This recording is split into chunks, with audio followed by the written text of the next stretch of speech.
Halo teman-teman, perkenalkan nama saya Renata.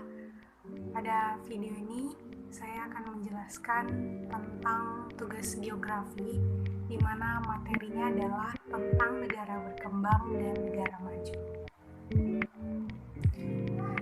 Jadi kita akan membahas dua negara, di mana negara tersebut adalah negara Korea Selatan dan juga negara Ethiopia. Nah, Korea Selatan di sini akan menjadi contoh negara majunya dan negara Ethiopia akan menjadi contoh negara berkembang. Oke, yang pertama yang kita akan bahas itu adalah negara Korea Selatan. Kita akan membahas yang pertama itu adalah tentang jumlah penduduknya. Nah, di Korea Selatan di tahun 2010 ini jumlah penduduknya itu mencapai 49,5 juta, dan kita melihat di tahun berikutnya yaitu di tahun 2015 itu mencapai 51 juta. Dan kalau kita melihat kenaikan dari 2010 ke 2015 ini kalau dipersenkan tuh sekitar 2,8%.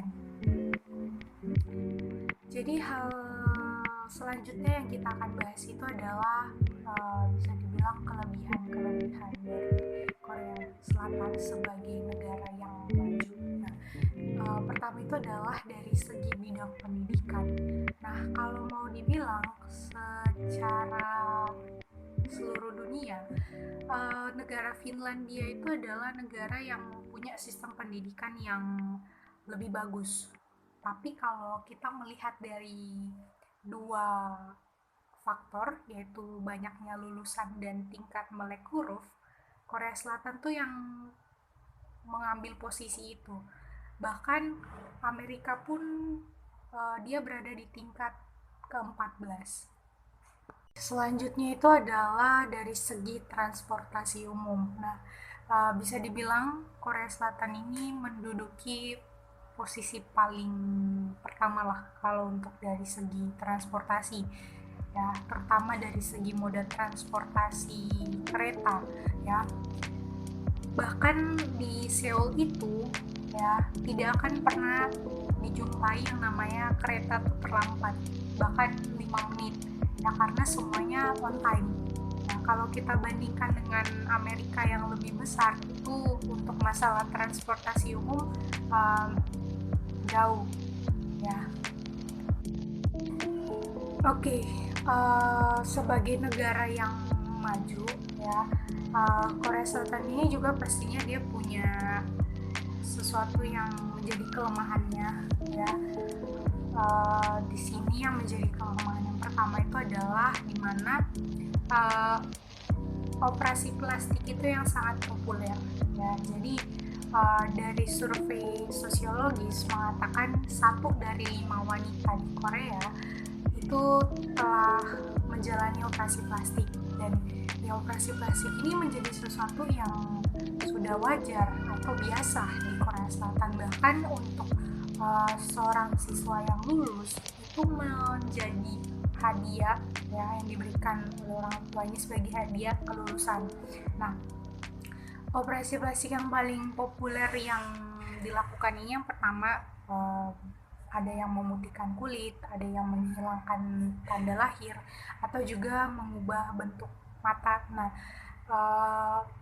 operasi plastik ini bukan hanya perempuan saja, tapi juga laki-laki juga melakukan.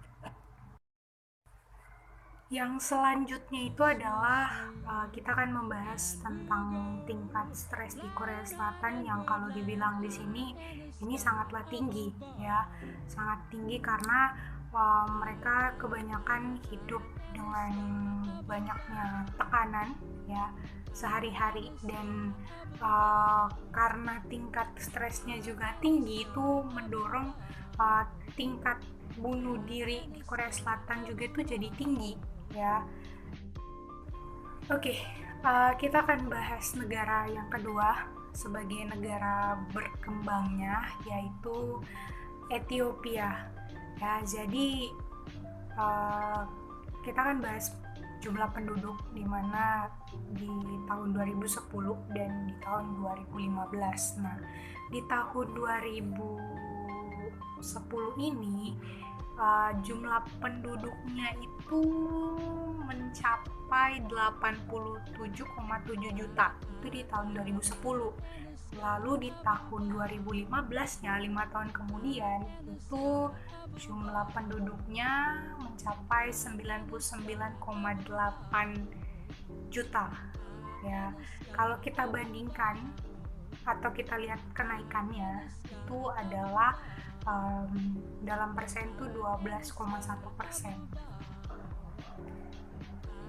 Nah, kita akan melihat hal-hal apa saja yang dimiliki oleh Ethiopia ini sebagai negara berkembang. Pertama ini bisa dibilang kayaknya dari segi kelebihan ya, yaitu dimana negara Ethiopia ini sebagai negara yang dikenal negara festival. Salah satu festival terbesarnya itu adalah yang disebut dengan Timket.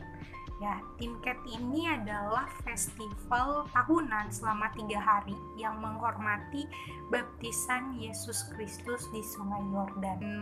Mereka ini bahkan menduduki peringkat ke-12 sebagai negara adidaya dan ketahanan pangan. Oke, yang selanjutnya yang akan kita bahas itu adalah dari segi kelemahan atau bisa dibilang ya, kita akan bahas masalah-masalah yang dihadapi negara Ethiopia. Nah, di Ethiopia sekarang itu sudah terdapat LRT ya, dimana ini merupakan hasil kerjasama antara Ethiopia dan Cina ya. Namun tetap saja ada masalah yang terjadi ya pada operasi LRT ini ya, yang membuat tidak tercapainya target keuntungan ya. Misalnya saja masalahnya itu adalah adanya penumpang tanpa tiket, kemudian masih rendahnya juga minat warga ya, kemudian juga harga tiket yang masih sama dengan angkutan bus, lalu jangkauan daerahnya juga yang masih terbatas, serta ketidakjelasan siapa yang menerima pendapatan tiket harian. Dan juga Ethiopia juga masih mengalami yang namanya bencana kekeringan. Jadi demikianlah video ini ya, semoga dapat bermanfaat. Terima kasih.